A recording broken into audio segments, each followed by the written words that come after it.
on top of that, the great self-sacrifice when you see someone come to him when his father died. Imagine when your father's died and someone comes up to you from Syria. He sees you. He says, what's your name? He says, Hussein.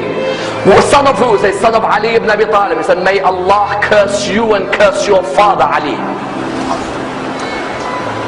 If someone talked like that to you, how would you reply back to him? May Allah curse you and your father. The guy's name was Asam ibn Mustalaq.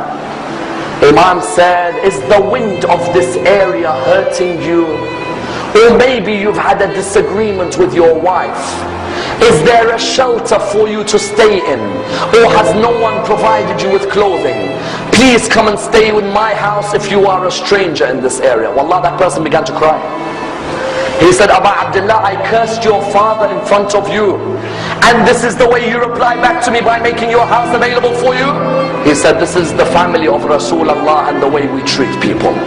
People may come and curse us, but we come back with morals, because our grandfather Rasulullah came to perfect the morals of mankind. And that's why I will never forget the greatest self-sacrifice before Karbala. Notice none of these stories have anything to do with Karbala. Before Karbala and the battle of Nahrawan, the soldiers who were caught by Ali ibn Abi Talib were standing there. One of the soldiers, you all know him very well. He was fighting Ali ibn Abi Talib on that day. He had some rope around his hands. It wasn't too tight, but it was around the hands. Imam al-Hussein was walking past. He saw that soldier. And the soldier looked at him and said, Hussein, I beg you, please remove this rope from around my hand, because the rope is causing nervousness in me. Remove it. And I'm asking you. Imam al-Hussein went back to his father. He said, oh my father, I'd like a favor from you. He said, what is it? He said, this person over there, do you see him? He said, yes, I see him.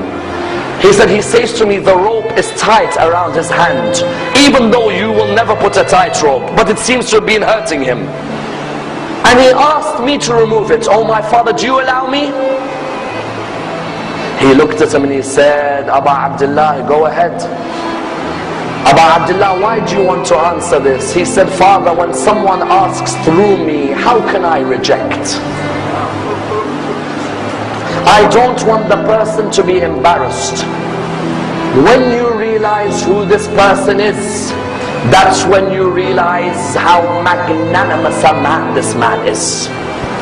He went back to the person. He said, give me your hands.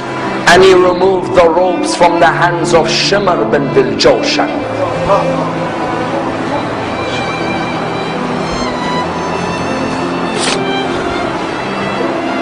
Tell me, which mercy did he show to you when he sat on your chest on the afternoon in Karbala?